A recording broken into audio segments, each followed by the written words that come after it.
It's lovely to be with you. I feel a little bit like a lion in a den of Daniels. I'm going to talk about something that's a little bit kind of off-beam, but I want to show you why it's absolutely essential to the stuff that we're doing together. I think we have common cause, that we want to see the flourishing of men and women so that they can be all that they can be. And there's some early intervention that we can do. I love being here because there's so many personal connections. So we became adoptive parents about 12 and a half years ago. And we went into the court in Oxford, and I must admit we were very, very nervous. We were all wearing our finest clothes, and we went into the courtroom, and I was still worried something would go wrong at the end. And went into the courtroom. We stood in the dock. I don't know what we were doing in the dock. We were there for an adoption, but we were there in the dock, and we waited for the judge to arrive. And my heart was beating really fast. I was holding a 2-year-old girl in my hands whose future was going to be decided in that moment. And then in walks the judge.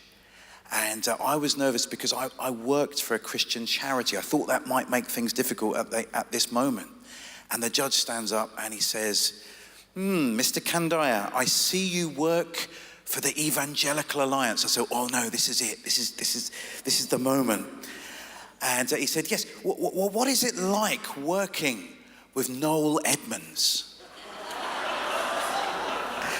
And I don't want to correct the judge that it's Joel Edwards, that he does look similar to Noel Edmonds, but I just go, it's wonderful, Judge, it's wonderful. And he says, I want you to know I'm a Christian, I'm passionate about the Alpha course, I'm part of HTB, and his name is Krish Kandiah, and he's there on the front row. Phew, good moment. And we're actually only able to adopt on that day because we were renting a house off of Graham and Janet Tomlin, that some of you may know. And their house had a dining room. And to be honest, who needs a dining room these days? We were able to convert a dining room into a bedroom, and then we were ready to make the phone call to social services. And we had enough room to be able to welcome a vulnerable child into our life. So lots and lots of personal connections here, so it's lovely to be here. I want to start talking about this prisoner's journey, and I need to take you somewhere.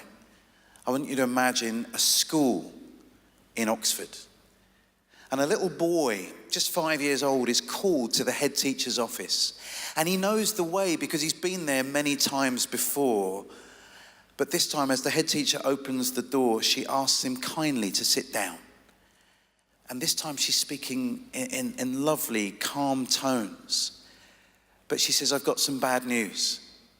At the end of school today, you're not going to go home to your family.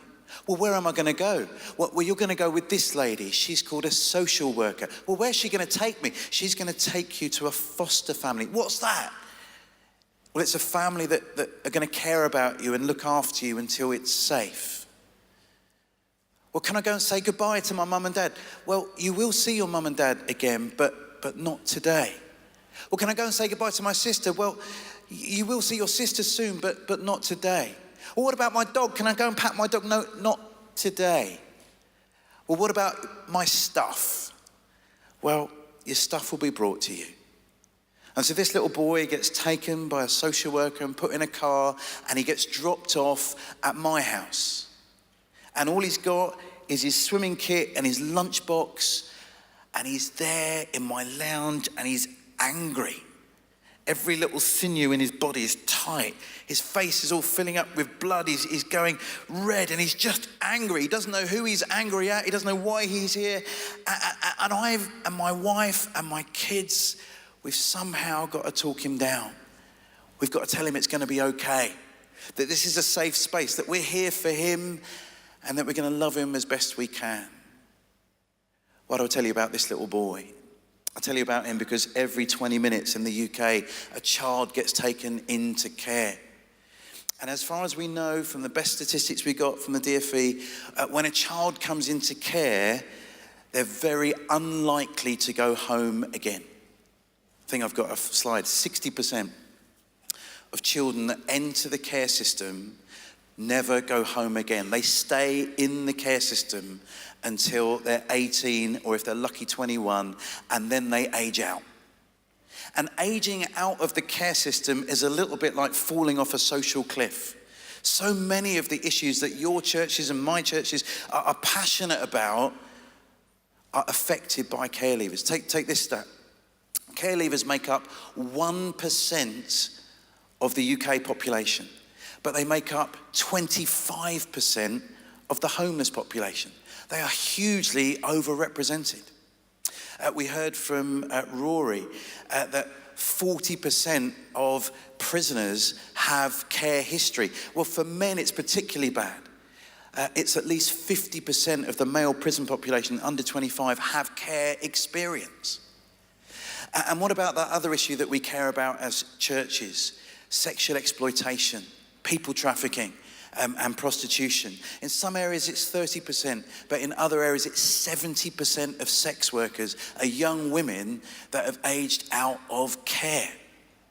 And I love it. We filled a room with people passionate about helping people that have got in a situation where they've had to be imprisoned. I love that. I love that you're here. I feel we're on the same side. But part of me says, why as a church do we wait until the system has chewed people up and spat them out, and then we pick them up? Why don't we get involved when they're a 5-year-old child needing a loving home forever? Surely we can make a difference. Surely knowing that this child is not going to age out of the care system, that they're going to be loved with a passion as your own flesh and blood, surely that's going to make a difference to them. Because it often does. I want to tell you another story. It's a brother and sister, twins actually.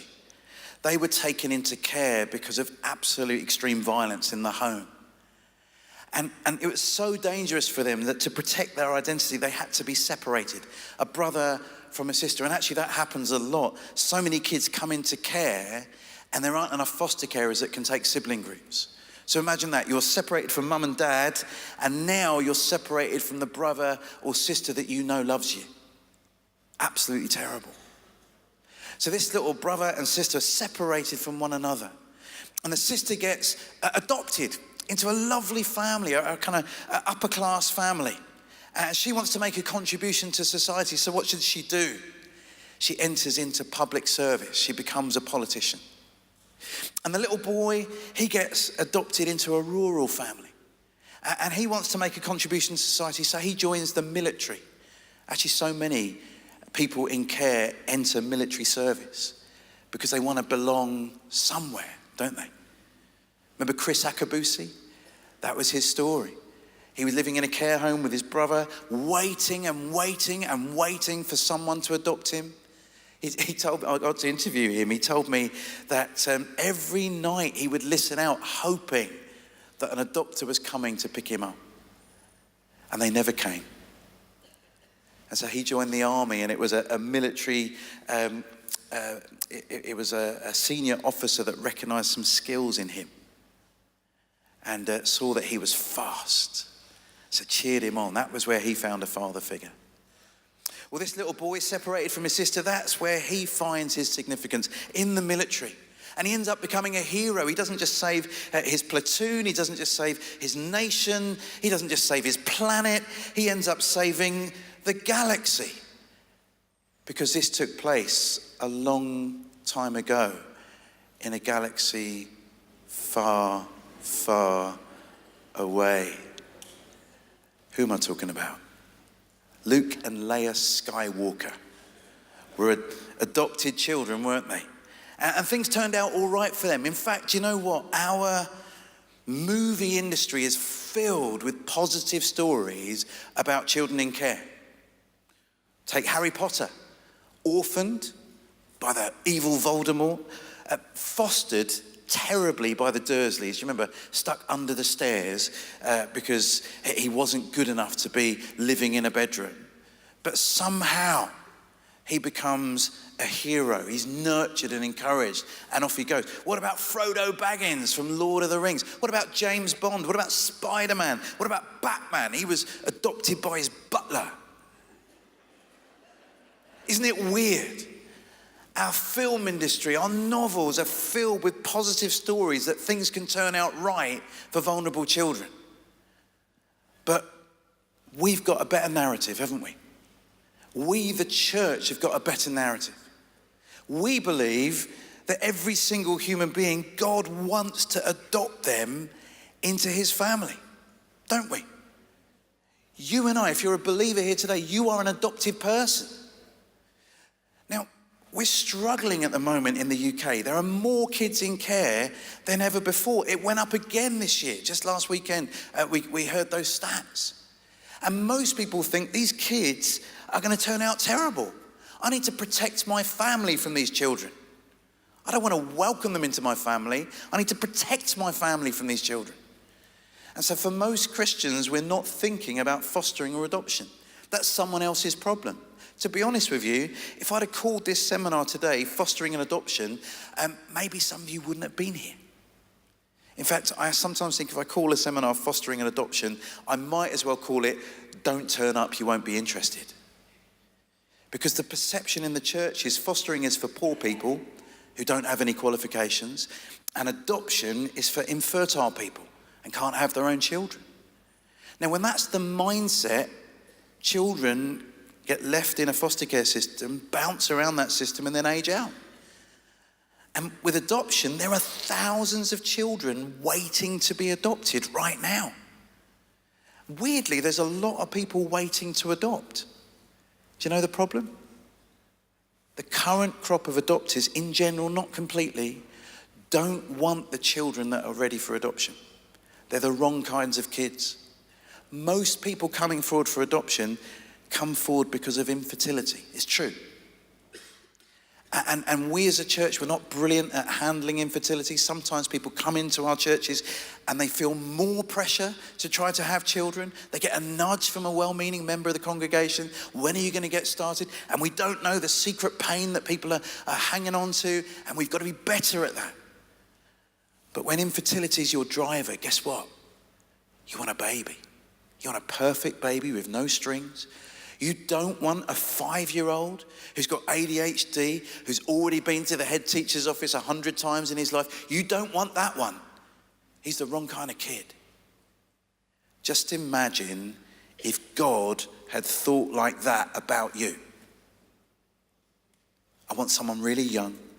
I want someone with no physical problems. I want someone with no emotional hang-ups or psychological challenges. I just want a normal one. How many of us would be in the kingdom if God had thought like that? Did you know that our God did not adopt you because he needed it? He wasn't bored. He wasn't lonely. There was no deficiency in God that drove him to adopt you. God did not adopt you because he needed it. God adopted you because you needed it. He stepped up and did what was ever was necessary in order to make that possible. Friends, that's our message to the church. We know what happens if children don't get loving forever families. The stats are there. You meet men and women every day when you're in prison that have that history. I believe we can change it.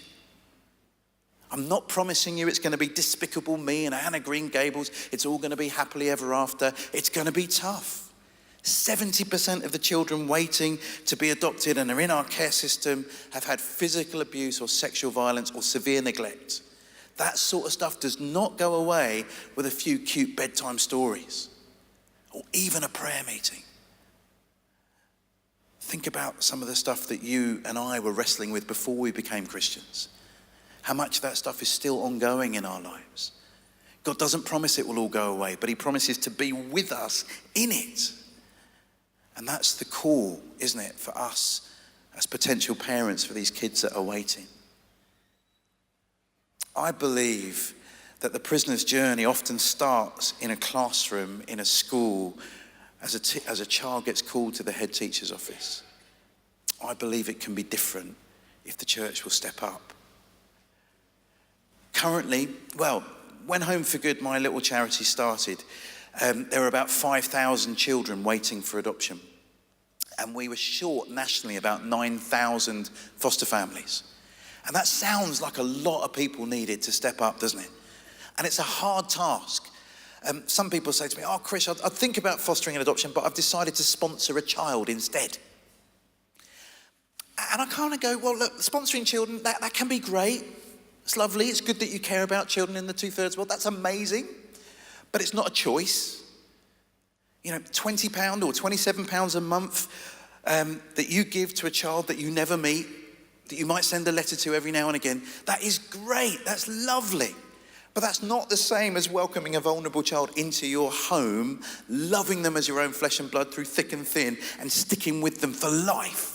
I'm sorry, you can't say, I thought about adoption, but I've sponsored a child instead. There's no comparison. But here are the stats. 9,000 more foster families, 5,000 children waiting. Of churches like yours and mine, not all Anglican churches, not all HTB churches, Baptists and Catholics and all the rest of us, there's at least 15,000 reachable churches. People that care, living churches. How's your maths? I don't need every Christian to adopt 10 children. I didn't bring my van, and I have a van. I've got 7 children that live in my home with me. A van is necessary. It's not quite the Mercedes I was dreaming of, but God is good. I didn't bring my van with me. And if you're so moved today, you can take a child home, or maybe 3 or 4. No, it doesn't work like that. There's a full and rigorous process. And I actually don't need you all to do it. I just need one new family per church, don't I? And the rest of the church to wrap around them and give those fostering and adoption families all the support they get. And we could meet the entire need right now. Isn't that doable? Wouldn't that make a difference to those children who don't then need to age out of care because care gets to last forever? Because our commitment to these children is not a contractual commitment, it's a covenantal commitment. We need to find these children families for life, and that is doable. This little boy, he lived in my house for about 10 months, and it was amazing. We had an amazing time with him. We had to make a little storybook of his life filled with photos. He didn't have that many photos of his life before he came into care. We found a few from his family, and we tried to tell him of the good times and the good things that his birth family had done for him, and that their circumstances had meant they hadn't been able to give him the love that he deserved. And that's why he was in care. And we made a picture of our church and a whole bunch of people just doing a thumbs up to him. 70 people gathered around him at a farewell party, cheering him on because they were for him. So I stick this photo book into a bag, and I put it in the boot of my van. And I'm dropping this little boy off at the final handover to his new adoptive family. He's been there many times before, and they've done an amazing job. They put a wonderful room together. They've decorated it with incredible things. A signed Liverpool football team poster there in his room. He wasn't a Liverpool fan when he joined us. I don't know how. Don't know how that happened. But this is the final handover, and I'm driving him there. And he said to me, Krish. He called me Krish. That was the right thing for him to call me. He said, Krish, do you think it would be all right if I called this new family Mum and Dad? Do you think that would be okay? And inside, fireworks are going off inside me. Because I know this little boy always wanted to go home. In fact, he wanted to go home so badly that he used to go onto Google Maps, satellite view, and zoom in and zoom in and zoom in until he could see his family home. Maybe hoping he would catch a glimpse of Mum and Dad. I didn't have the heart to tell him that his Mum and Dad had moved, and I didn't know where they lived anymore. And so he never got to see that house again. But now, in a car on the way to his adopters, he's telling me he's ready to call someone else Mum and Dad. And the fireworks are going off because I'm thinking, yes, thank you, Lord, that this little boy, he's now ready to make a secure attachment with a new family that are going to love him forever. Friends, I don't know if you know this, but it's really hard driving when you're crying. It's such a privilege when you get to alter the course of a child's life. I can't promise it's all going to be roses, but you can make a difference. So the prisoner's journey does not need to start in the head teacher's office. We could see another future for these children. We could see less people in prison and more people in families. Friends, with your help, I think that revolution can begin. Thank you for listening.